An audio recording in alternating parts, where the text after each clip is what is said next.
DeSanto Propane is 4 generations strong as a trustworthy family-owned business with unmatched customer service. Go online at DeSantoPropane.com for more info or call toll-free at 1-800-752-4574. Since 1937, the difference has been DeSanto Propane.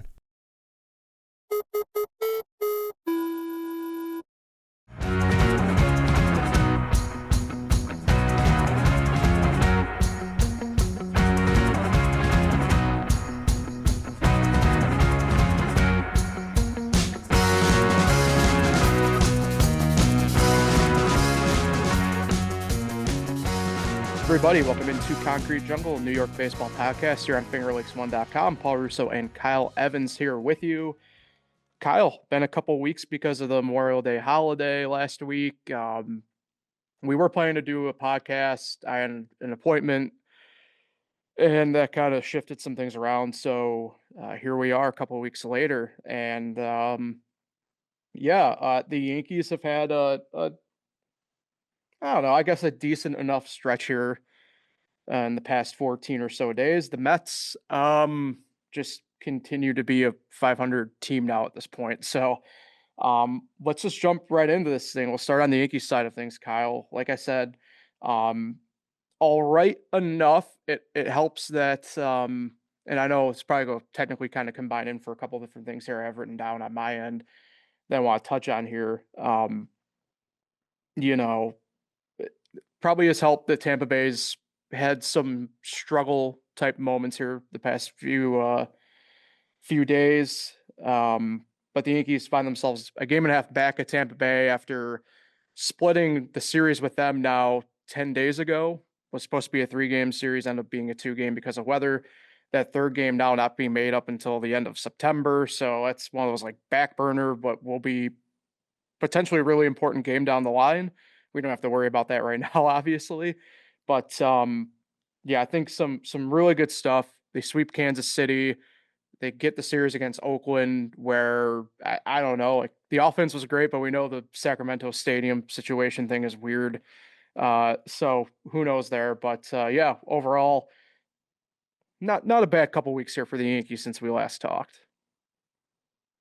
Yeah, May didn't start off too well. Actually, they were hovering around 500, and they looked like the team that we usually see in June arrive earlier than normal. But then they really turned the corner, kind of after that series against Toronto where they split after taking the first 2 games too. That's what kind of like stung a little more, is they couldn't win one of the final 2. They had no offense, but then I don't know, something clicked, and I think they've been playing pretty well for the most part. Their pitching seems to be back, other than, a couple of the relievers in the bullpen. But guys are hitting, I think, and you still look sometimes at Aaron Judge's numbers and you laugh. Like home run wise, RBI wise, it's good. He still has a really good on base percentage, but you just feel like there's more in the tank from him too. So, they're a game and a half back. June 1st just hit today. I think they're in a pretty good spot. Yeah, and it's kind of funny, and I planned on bringing this up, and I can right now. I know we've talked, the last couple podcasts we've done about the continued struggles of the bullpen, catching overall. I'm going to include Anthony Volpe here a little bit. They're doing some run with him at second base here. But I it's tough because he's batting 256 right now. So it's like, okay, well, things are moving in what I will call a positive direction for him at the moment. Whether or not that's good or bad, I don't know, but it's interesting. So I know what some people might think here, shocking, Paul Russo in a bocce league, but some of the guys in last week asked me, they were just like, what do you think about the Yankees right now? Like, what do you think their biggest need is? I'm like, well, I've been banging the drum of catching, and I kind of got stopped in the middle of it, and they're just like, so that's the one thing you're picking up on. I'm like, yeah, there's bullpen stuff, and we've talked about that, right? Like you just brought up, Kyle, but it's interesting that it's very apparent now that outside of, say, me and you and a couple other people who've kind of been discussing it, the catching thing is now really gaining steam amongst the general fan base at this point. So it will be interesting to see how things play out. The one beauty about not having done the podcast in a couple weeks in this sense, right, is we kind of see where some teams are kind of at right now and maybe not. The American League is really um, kind of dumbly fascinating right now. There's only a handful of teams at or above 500. You look at the National League side, it's actually the reverse of that. I we talked about it, like where could the Yankees find help catching wise? We don't know, but maybe it's getting a little bit clear about who, in theory, team wise, might be on the market selling and who's not. But yeah, Austin Wells, his average is now down to 178, and I get he's great with the pitching staff and everything. We've talked about that, but again, the the bat's got to be here, and I don't think that safety net of having Anthony Volpe doing worse than you is there anymore, in my opinion. Yeah, I mean, definitely the catching is a concern. It's been a concern. I mean, even I thought at times last year it was a discussion. Then we get the report yesterday that JC Escar is going to start hitting right-handed to potentially become a switch hitter, which I laugh. Like, yeah, the guy's trying to do anything for the team, but that's not going to be the difference maker they need. Um, and yeah, Anthony Volpe's had actually a couple good weeks here. I mean, even a week ago today, he won the game for them in Kansas City. So he's kind of been like talked about for good reason, which is a little bit of a change. And yeah, I mean, that weighs more on Austin Wells too, because now the fan base, I really don't see any complaints other than Austin Wells and, the bullpen. Yeah, I think, and like I said, we talked about that a ton, and the JC thing, man, that is not a mid-season thing to be doing, in my opinion, obviously. I think anybody with half a baseball brain would recognize that's probably not something you want to be doing. Now that we're recording here on June 1st.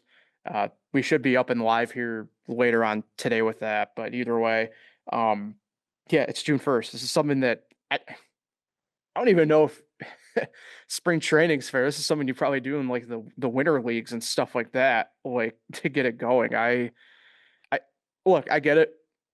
We've talked about on here, right? The system does not have great prospects in the immediacy right now for catching.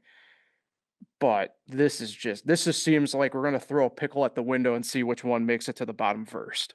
Like, just I don't know. I could tell based on your reaction even to when you said what they were doing. It's like I can't believe I have to say that out loud. Like it's just mind blowing.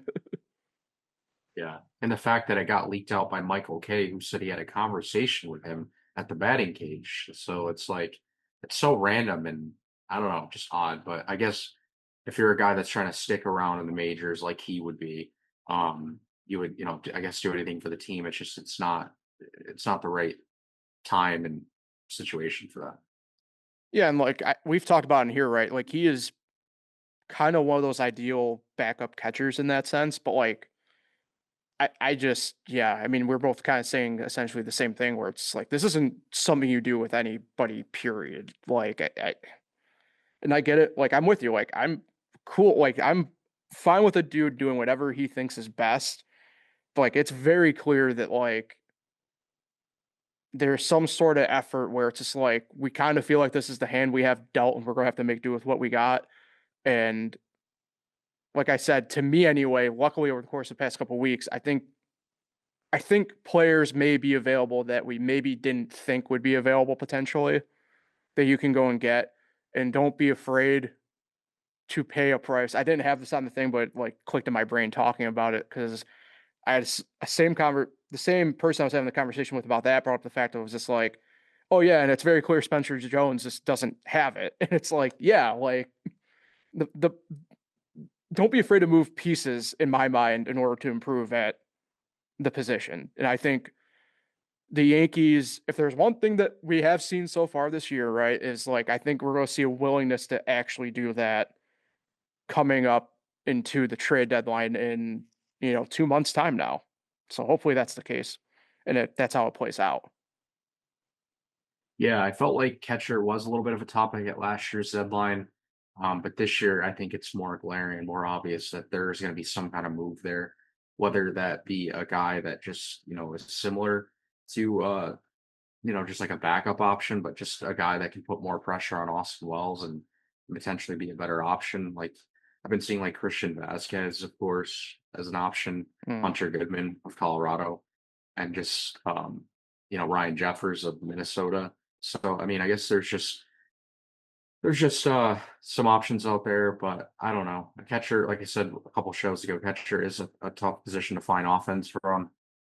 It just is. I don't know really the reasoning for it. Probably just because guys focus on, pitch calling and just being solid behind the plate. But yeah, they got to do something here. Yeah, I'd be on board with Goodman. He's a guy I had in fantasy last year, and I, it seems like he doesn't quite have. He's kind of like the Todd Helton, obviously not as good, but like I think the intangible stuff isn't amplified by Coors with him, where I think that'd be really great. Jeffers is a good. I like the Jeffers call tube there by you as well. I'm kind of out though on Vasquez. Not. I'm trying to take the biases I have out against him. I just don't know if that's a great fit anyway. In that sense, I'd rather. I think me and you are both on the agreements here too. I think we'd rather probably go on the younger side, unless I mean, unless you just call Kansas City, for example, be like, hey, Salvador Perez, like, there's something kind of uh, absurd like that. But yeah, I'd rather go young there anyway and just keep that ball rolling. Um, Really the last main thing, Kyle, I had on the Yankees stuff for maybe some overall topics here the past couple weeks. Gerrit Cole, two starts back so far. He is slated to go for his third start on Wednesday this week against Cleveland, but 1-0, got no decision, obviously in the one start, but clean slate ERA wise, you take a look at the numbers so far across the board from those two starts, everything's looking really good. Um, I don't know. I don't want to do the fully thing back here all necessarily just yet of like Gerrit Cole's fully back, but like kind of tough to ignore. Like it's pitched now, what is it, 12 and 2/3 innings or something like that, and it's just looked overall great so far in these two games back. Yeah, what stands out to me the most is the pitch count. In the first one, he went 72. The second one, he went 79. And for him to throw 79 pitches in 6 2/3 innings, to go with 10 strikeouts, I mean, you have to be really on to get that many swing and misses to rack up those amount of strikeouts on just 79 pitches. So I think his stuff looks really good. I think he's throwing the ball really, really well, like velocity wise. That's never been an issue or a topic that's been discussed. And then you look, he had no walks last game after having three in his first start of the year, which you probably would expect. Um, so yeah, I mean, it's been impressive. Then you pair him with the other guys that have been throwing it really well, like Cam Schlittler. And then you think about like Max Fried, who's not even there, not even back yet.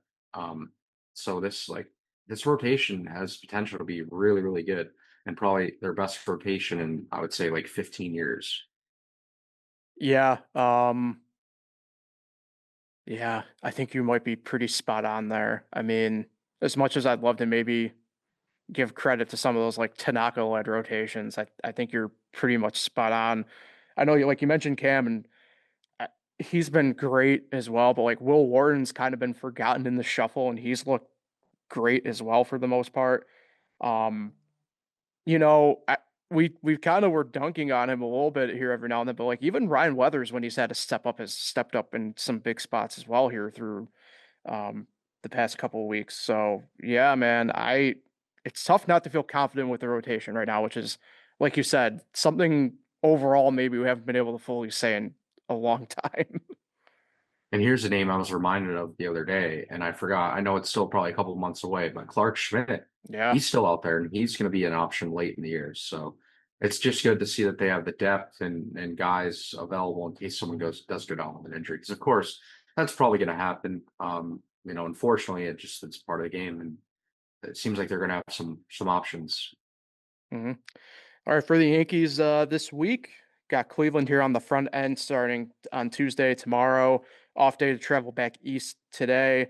Joey Cantello against the aforementioned Cam Schlittler on that game. Wednesday, I already mentioned Gerrit Cole. He's got Gavin Williams opposite him. And then Thursday, day game, Slade Sassoni against Carlos Rodon. And then this weekend, Kyle, we reignite the rivalry. Boston heads to New York here for the first time this season. It's weird. I know I don't intend to do it this way, but like I feel way more confident, even though we don't know pitching matchups against Boston, weirdly for a change, than I do against Cleveland. Kind of like one of those things where Cleveland just kind of battles the Yankees pretty tight here in the regular season and even the postseason, obviously. But um, I don't know. The only game against Cleveland I kind of have worry about is actually that Wednesday game where it's Gavin Williams against Gerrit Cole. Um, it's just one of those things where Williams has had a really good start to the year overall. Joey Cantelo's finally getting beat up a little bit in some of these starts for Cleveland the past couple of weeks. And then same a little bit with Slade Sassoni, but it looks like he's kind of figured himself out as well. So I don't know. I'd assume the Yankees should win both of these series, but like I feel way more confident saying that against Boston for beyond obvious reasons. That means your team is bad, Craig Barslow. I know you need help interpreting stuff like that, but yeah, then Cleveland and I don't know. It's just one of those like weird things. By the way, too, I don't know what our schedule next week's going to look like for the podcast. Just full disclosure for everybody listening and watching, but like again, I need to bring up the schedule thing here. Cleveland, Boston, and the Yankees are seeing Cleveland again immediately next week. So who knows what's going to fully happen? But like, I just I'll go at minimum the Yankees win both these series this week. Yeah, I'm actually feeling pretty good about the series too. It just kind of sucks for that weekend series because like I just can't believe the Red Sox 12 games out, 800, 500, like literally dead last in the division. It's just, and that's even with winning two straight, which is the funny part. It seems like the rivalry isn't really there, and it's going to kind of be more like a dud. But maybe I'm wrong, and hopefully I'm wrong, and it's a good series. Yeah. So all right. Let's jump over to the Mets here, which we kind of teased a little bit at the start. Just kind of continuously playing 500 ball here over the course of the past couple weeks since we last talked. Um, go 2-2 against Washington, get swept by Miami, lose the series against the Reds, and then this past weekend sweep Miami because the Mets are the Mets at this point. If there's a positive, they're out of the basement in the NL East. They leapfrogged Miami. That being said, uh, they're still trailing by 13 and a half games in the East, 26 and 33 overall record. And like I mentioned, 5-5 in their last 10. And Kyle, we banged the drum on this, you know, the past couple podcasts, and here we are, the Mets just chipping away at essentially nothing because they cannot just have an above 500 week against opponents that they probably should be having above 500 weeks against. Exactly. And you look at the schedule, they literally just got swept by Miami, bounced back by sweeping them. But then you look, see what's happening there, taking a step backwards and then finally regaining the position you should have been in the first place. There's no consistency. Every time you feel good about a series, like a lot of people are going to feel good about that series in Miami. Well, then you look at their upcoming schedule and you're like, man, now they got to go out west and be on a road trip. How's that going to go? Probably not well. So yeah, it's hard to really get any hope with this team unless they really show us that they can go like 8-2 over a 10-game stretch or just something that really puts them overboard instead of just steps forward, steps backwards constantly. Yeah, and I mean, you mentioned it. June's a bit of a gauntlet for them. They're at Seattle to begin, obviously starting tonight, at San Diego, back east next week to take on the Cardinals and the Braves, then on the road at Cincinnati and Philly, home against the Cubs, home against Philly, and then they wrap up and bridge into July on the road in Toronto. And it's weird to kind of maybe say it like this, but like your reprieve might be that in 30 days against Toronto. Like, if you like, and that's the thing, like we talked about, like they really needed the past couple weeks to step up and like, I'm not saying you win whatever it is, 10 straight, 12 straight games, but like you had your chance to kind of really chip and get some ground here. And did you technically? Yeah, but like you're still trailing by 13 over, 13 games in the standings. Like I don't know. It's the same spot that they were in when we talked a couple weeks ago about them, and I can't imagine the fan base is like thrilled with that at this point. They've had some positive momentum, and we'll get to that in a second, but like at the same token, it's like really only based around like one or two guys, obviously maybe a couple more, but like nothing more than that. And that's the part where, I look at this schedule and I just it's hard to fathom some positivity right now because look, I'll go ahead and even do this. Going into July even too, like they don't have any really easy outs in July either. So like now you're looking at maybe a wider scale of like 8 to 10 weeks. I almost sucked down my water bottle there, but like 8 to 10 weeks, and it's just like you really are gonna have to hope that these guys step up and get beyond going maybe even 6-4 every 10 days. Like it's got to be more 7-3s than 5-5s, which is obviously overstating the obvious, but like that's just what they have to be at this point in order to maybe put yourself at the trade deadline to be buyers and not sellers or whatever you want to call it for them at this point. Because look, I don't know how much more we can really go deep on them until we see something different. Yeah, I thought it was funny. Actually, it was Friday, a few days ago. David Stearns was asked, like, do you expect to be buyers or sellers? And of course, it's only May at the time when that question was asked, and you just laugh because he's right. I mean, we don't know yet. We don't know. That was basically his answers. Like, we're not going to know. We have no idea right now because you just don't know which way this team is going to head.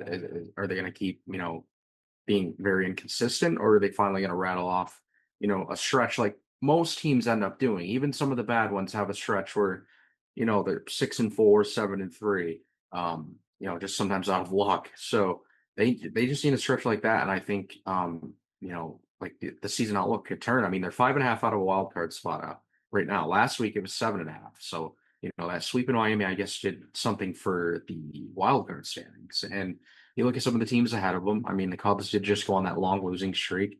You expect them to turn it around. And the Reds haven't been playing too well either, but there's a lot of teams in front of them. So I don't know. You just can't really look at the standings. You just got to go and start winning games, and they haven't done that. So let's see if they finally can do that. Yeah, and like I mentioned, right? I mean, the NL is the half of the league where it's double digit teams above 500. You have one division at or above 500 with every team right now.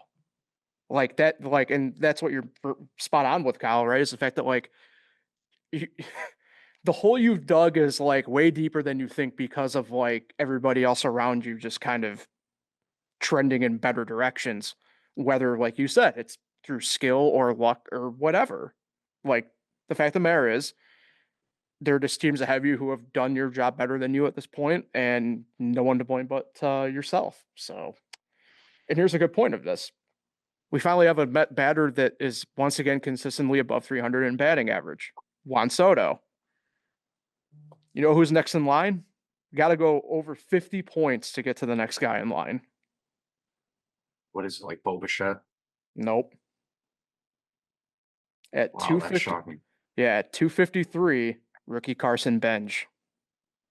That's a good choice. Yeah. Yeah. So, again, and again, I get it. You're still kind of working through some injuries on the offensive side and everything like that, but you someone else has to really. I don't mean to besmear a rookie in such ways, but like one of these veterans have to step up at this point too. Like credit to Juan Soto, but like you can't bang the drum solo at this point, dude. Like you gotta have other people. And like to back that up, like, yeah, your offense came out against Miami, and that's great. But like we talked about this with them kind of inversely, right? Where they had those series against Detroit and the Yankees where it's like, cool, the offense kind of showed up a little bit here, right? But here's the thing, after that 16-run performance against Washington, 6-4-2-1-0, 1-1-0, 2-2-4, and then your offense kind of comes alive with a 9-6 and a 10. And like, that's cool. But like, again, this is where like that inconsistency pops up where it's like that, right? There's a really good reason why you might be just at 500. And it's like one of those things to me where it's like, okay, the pitching with them, I think they've got some stuff kind of figured out right now. Um, like shout out to Christian Scott, first career win the other night. He's looked pretty good for the most part here. You have like your rotation in a good enough spot at the moment while also dealing with injuries that like you can't really look at them anymore as being the main issue. It's this offense where it's like the inconsistencies.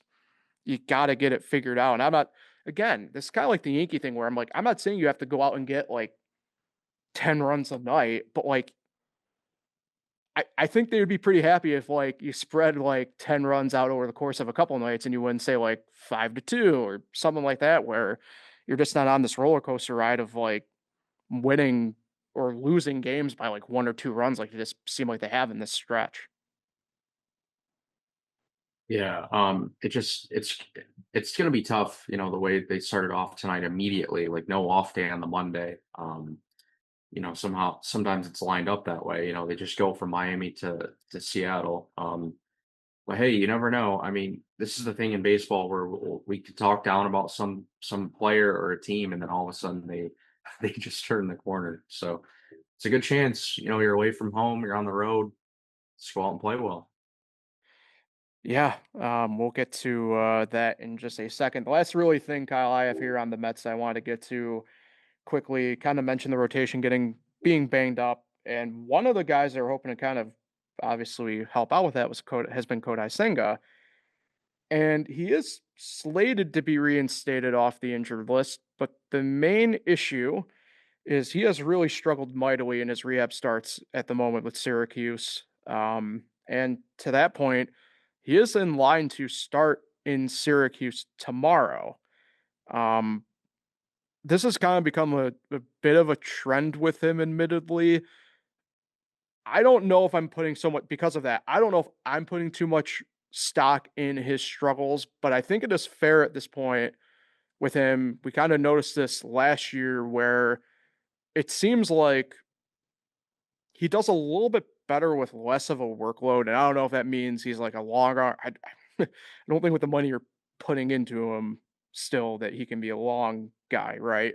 But like he's gonna put the Mets in an interesting position because, like I mentioned, their rotation right now is kind of leveled out to where it's like good enough right now. Obviously, it could be better. I'm not gonna sit here and say it couldn't be, but like the young guys they have in there have kind of figured stuff out on their own at the moment, and things are going well enough for them that I could we see Senga stay in Syracuse? I think that might be a big enough possibility that I think maybe some fans should maybe consider that happening. Yeah, I mean, when he was up there pitching at the big league level, that he just didn't have it. You could clearly tell. I mean, they fell behind early in games. Nothing like his rookie year. Um, and obviously he's dealt with some injuries, and that probably is playing a part in it. But yeah, I wouldn't rush him back. I mean, especially the way they're playing as a team and their overall pitching staff. I would just maybe kind of let him just keep going to work down in the minors and see what happens. Yeah, and we're going to take a couple minutes here, not to jump ahead, but I do have some stuff I want to mention about Rochester and Syracuse, but that's for in a couple minutes after this. So, as you mentioned, Kyle, right? Mets are in Seattle starting tonight on Monday night. Got 3 games off on Thursday to head to San Diego before another off day to come back east. Uh, for that tonight, got Adam Warren against Emerson Hancock. Tomorrow night on Tuesday to be determined because, like I mentioned, that is supposed to be Senga's spot potentially in the rotation against Logan Gilbert. And then on Wednesday, got Freddie Peralta against George Kirby, and then obviously the stuff in San Diego to be determined. So, um, yeah, for the Mariners, they're essentially sending out what on paper is been their 3 best pitchers all year. For like I mentioned, the offense, you got to not feel amazing about that potentially. But hey, you never exactly know, I suppose. I don't feel great about the Seattle series, admittedly. Although the AL West has been really weird this year. Seattle's just kind of been a 500 team, and they've been playing better lately, admittedly. I'm not going to sit here and deny that, but like, this just is one of those series to me where I'm just like, I really worry for the Mets. San Diego, on the other hand, really strange situation. I congratulations to Fernando Tatis. You finally hit a home run, but like, I don't know. It's one of those weird ones again where I get a better feel for the Mets against San Diego than I do Seattle. And, for that reason, I just kind of worry that when we talk again early next week, that it's like, oh, here we are. The Mets went 3-3 last week and just continue on this 500 march through May and June, I guess. I hate to say it, man, but like I guess until proven otherwise, it's just kind of the vibe I get right now for them is we're just gonna come back here next week and discuss 3 wins and 3 losses for the Mets. Yeah, I'll say that they're gonna go 2-4. Yeah, I don't feel good about the West Coast trip, It's yeah, and and the offense will be the problem. They won't score enough. yeah, yeah. And if you're a Mets fan, I apologize, but man, I'm sorry. There's nothing happened last week that was gonna probably sway our opinions at this point, but here we are. So all right. Like I mentioned before we get out of here, did want to spend a couple moments here. The Rochester Red Wings, since we last talked about them a couple weeks ago, have made even more ground in the International League. They now trail by a half game in the league to Memphis and Nashville, who are tied at the top. So the Rochester Red Wings, as we head into the final couple weeks of the first half of the International League season, Kyle, could lock themselves into that playoff that we have set up now in the minor leagues. Propelled the past couple weeks by Seaver King, one of the top prospects for the Nationals. He's got called up to Rochester from Harrisburg in 10 games with Rochester. Nice slash line of 325, 378, and 575. So I know they also, apologies again to the Mets fans out there, but they handled Syracuse pretty well this past week in Rochester as well. Um, just the Red Wings, man. We talked about them a couple of weeks ago, where it's like the way they start off the year was like, well, here we go again. And I'm telling you what, man, the Red Wings have continued to be just red hot here through the month of May. I'm just looking at the West too. I mean, they only have one less win than the West leader, Memphis. So, wow, yeah, I didn't even realize this until you brought this up. Pretty crazy. hmm And then I mentioned Syracuse. The part that sucks for them, it's they've had a rough May overall, and yet they still find themselves in the top half though of the International League. They're 5.5 games back of Memphis and Nashville, 29 and 27 record for them.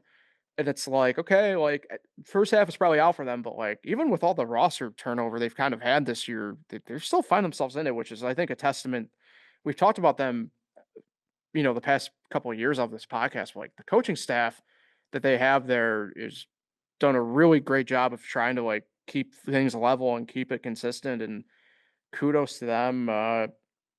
Rochester on the road this week, but we do have Scranton Wilkes-Barre, the Yankees AAA affiliate in Syracuse this week. So if you want to go see Spencer Jones again, here's your chance. But it's looking like a good week for it, Kyle. But yeah, Syracuse, even with this roster turnover stuff, man, I know they're still technically struggling a little bit here, but like tough to kind of ignore the fact that up here we got a couple pretty good AAA teams kind of plugging along again this year, to say the least. Yeah, I always used to talk about that. I mean, I was like, when are they finally going to both be pretty good? And I think, Syracuse is only 2 over 500, but it's good to see. Yeah. All right. That I have it as pretty much wrapping up for the podcast today. Next week I have another dentist appointment on Monday afternoon. So I think we were aiming for Tuesday next week, I believe, Kyle, and um we'll go from there. I'm supposed to have some work done on a tooth, so I don't know when after Monday that will actually happen, but we'll just have to kind of take it as it comes and go out from there. Fun stuff, obviously. So, Really appreciate everybody for hanging in with us here, of course, the past couple weeks and everything. And I know June might get a little bit wonky on the schedule stuff too, but we'll keep everybody as posted as best we can about that. You can find Concrete Jungle here on fingerlakes1.com, the F1 YouTube channel, and the audio only version of the podcast on all major podcasting platforms. Thanks again, everybody, for tuning in and listening this week. We'll talk again next week.